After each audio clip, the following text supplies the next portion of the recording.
Okay guys, muri iyi video ngiye kukwereka uburyo ushobora gukora video zo kugendera mu ndege. Ujya ubona abantu benshi bazikora bakazipostinga kuri social media zabo, ukabona bari kubona views nyinshi cyane ndetse bikabafasha kuzamura social media platforms zabo.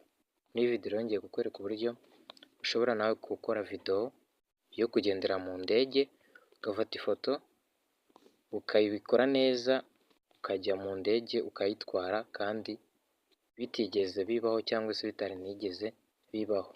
Muri ino video rero nicyo ngiye kukwereka, gisabwa no gukora nanjye kuva itangiye kugeza irangiye. Ikindi nimba ari ubwa mbere ugeze kuri iyi channel, tuguhaye ikaze, ukore subscribe, like, share na comment. Niba ari igitekerezo ufite ucyandike muri comment, turagufasha. Hanyuma rero kadutangire nkwereka uburyo bikorwa. Ikintu ukora, urajya kuri Play Store yawe cyangwa se App Store, uyifungure, nurangiza uze ukanda hano muri search, kandaho gutya. Turakoresha application ebyiri. Application ya mbere niyo bita ChatGPT, nizeye ko buri wese ayifite. Niba utayifite uraza kuyidownloadinga kuri Play Store cyangwa se App Store nayo, ubundi ugeze muri telefoni yawe. Urabona ko njyewe ndayifite, bari kusaba kuyi-updatinga kuko nako nari nsanzwe nyikoresha. Indi application ya kabiri niyo bita Pixelverse, urabisacingamo gutya, ubundi tukanda kuri Pixelverse baraza guhita bayikwereka. Dore ngiyi nayo, urabona ko nayo nari nyifite muri telefoni, nabo bari gusaba kuyi-updatinga, urabona ko nari nsanzwe nyikoresha. Numara kuzigeza muri telefoni yawe rero, urahita uza ufungure ChatGPT, urategereza ifunguke, nayo ikoresha internet. Hanyuma mpite nza nyibwire ati ushobora kubanza ukayibwira ati hello, ntacyo bitwaye. Urabona ko igiye kudusubiza, turarindira akanya gatoya, urabona ko idushubije.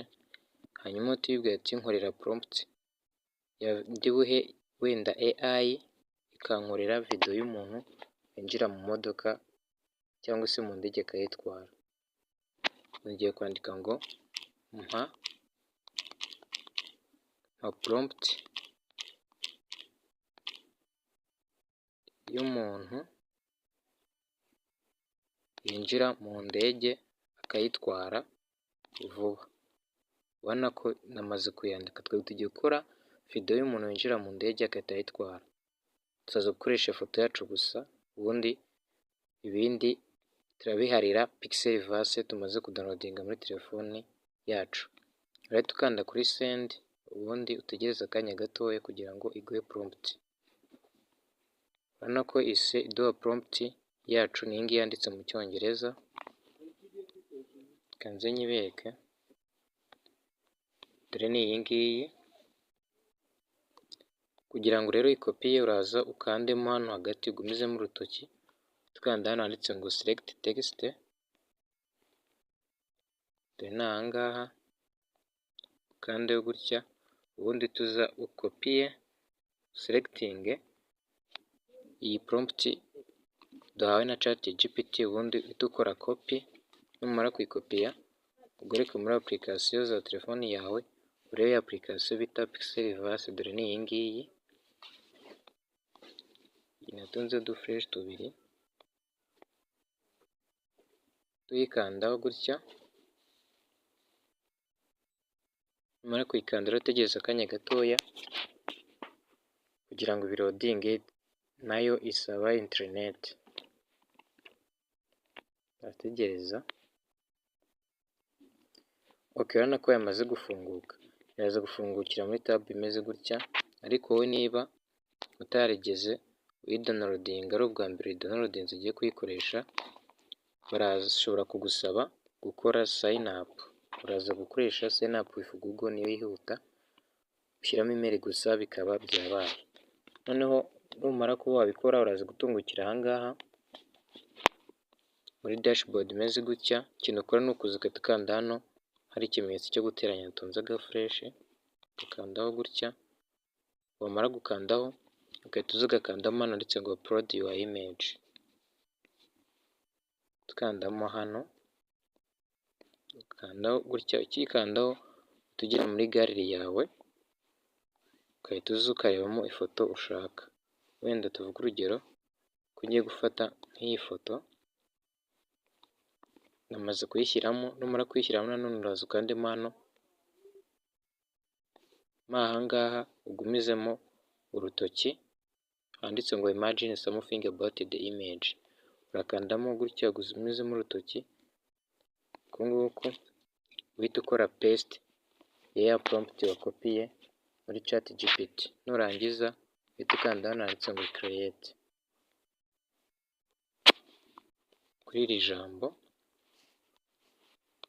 numara gukanda no kubiri kurodinga, urategereza kugira ngo video yawe ikorwe. Tuvuge ngo your video is generating, it will notify you when is done. Urategereza rero akanya gatoya bahita baguha notification ko video yawe imaze gukorwa. Urabona ko byihuse. Tuvuge ngo your video is ready, visit your profile page to view. Ikintu ukora rero tuza ukanda hano handitse ngo inbox, hano tuza fresh, ukandaho gutya, numara gukanda hano bahita bakwereka video wakoze. Ubona ko ino video imeruka gukora nayikoze ku itariki 25 z'ukwa 11, n'ejo bundi ubu turi kuri 29. Urabona ko video yacu bivuga ngo just now, ubu ngubu nibwo bakimara kuyikora, ni iya mbere. Tunzeho udufresh tubiri. Ikintu ukora rero urahita uyikandaho, numara kuyikandaho utegereza akanya gatoya birodinge kugira ngo babikwereke neza, urebe niba uyishimiye, maze uyidownloadinge ushyire muri telefoni yawe, maze uyipostinge kuri social media. Kugira ngo uri kubona ko video yacu bamaze kuyikora, ubonye ko twashyizemo ifoto gusa, ariko uri kubona yuko wa muntu noneho bahise bamwambika n'ipantaro bijyanye neza n'ikote yari yambaye, bamwambika n'inkweto nziza, bahita bamukora ari kwinjira mu ndege ahita ayitwara. Ngira ngo muri kubibona rero ni buno buryo ushobora kuba wazikora nimba wibazaga uburyo video nk'izi ngizi zikorwa zo kugendera mu ndege. Hanyuma uri kubona hano handitse ngo post, hano hepfo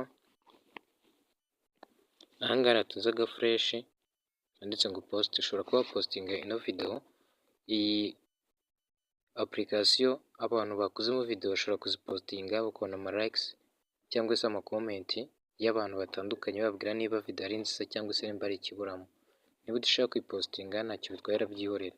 Kugira ngo ugeze muri telefone rero uraza ugahita ukanda kuri kano kantu ka download, kano kari hejuru mu iguni ry'iburyo, kanze nkabereka, dore gaherereye aha ngaha, gaherereye aha ngaha, urahita ukabona, dore nako. Uraza ukagakandaho gutya ka download, wamara kugakandaho ugahita uza ugakanda hano handitse ngo MP4,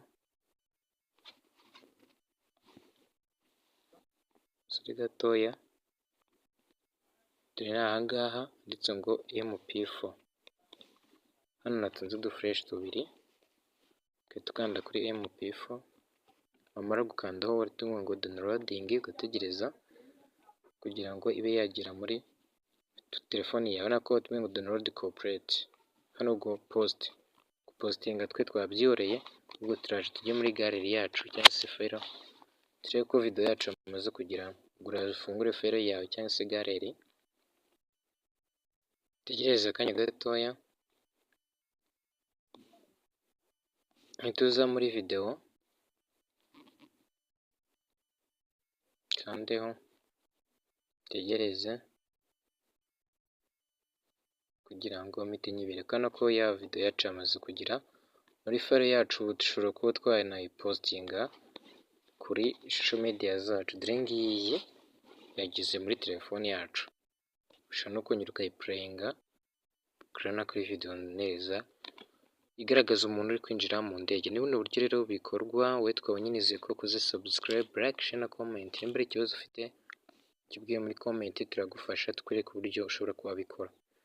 Niba wibaza uburyo ushobora kuba wayipostinga kuri social media ikagira views nyinshi, nabyo byandika muri comment, nzakwereka uburyo ushobora kuba wabikora. Nawe ubutaha mu yindi video.